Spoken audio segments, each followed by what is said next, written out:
Hi, welcome to Kixie In A Minute. Today we're breaking down two crucial registrations you need to complete to protect your numbers and keep your caller ID clean: business identity and voice identity. If you want your team to actually connect with prospects, you need to prove to the phone carriers that you're a legitimate business. Otherwise, you're going to get hit with the spam likely label and your answer rates will tank. Before we get to the setup, you need to know how these two registrations work together to improve the success of your outbound calling. The first is business identity. Think of this as verifying your company directly with the major telecom networks. During this process, your legal business name, address, website, and tax ID are confirmed. This establishes that you're a legitimate business and creates a trusted profile. On its own, business identity doesn't directly change how your calls are displayed, but it's the required foundation for the next step: voice identity.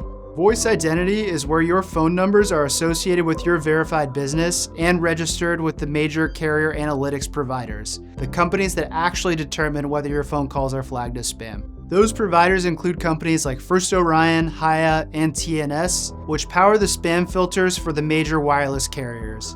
When your numbers are registered here, carriers know exactly who is dialing. This improves your phone number's reputation over time and drastically reduces the likelihood that your calls are labeled as spam risk or scam likely. While no registration can guarantee zero spam flags, this is the single most effective proactive step you can take to improve answer rates and build trust with your buyers. In simple terms, business identity verifies your business and voice identity verifies that your phone numbers belong to that business. Together, they give your calls the absolute best opportunity to actually reach your prospects. Now let's jump in and I'll show you where to find these registration forms. First, we're going to want to go to your Kixie Dashboard by going to app.kixie.com, and then you'll see a tab on the left side where you'll navigate from Manage down to Compliance here. You'll see two sections here. You'll see Business Identity, which you can start with right here.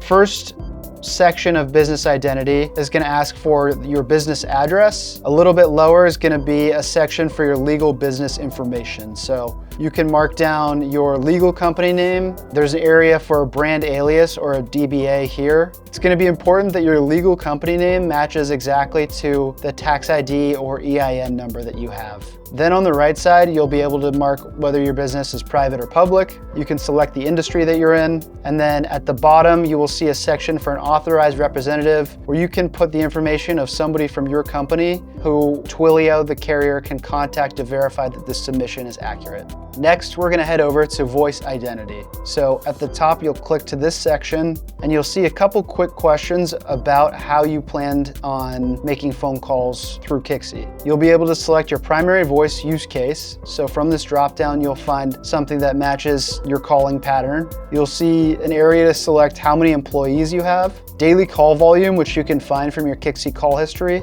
And then at the bottom here, you'll see an area for you to include additional notes about your voice use case. So any additional information you think is relevant about the way your team is making phone calls that aligns with the primary voice case that you selected up here. That's it for today. Getting these registrations knocked out is the smartest way to protect your numbers, dodge the spam filters, and get your reps into more live conversations. Thanks for watching Kixie In A Minute.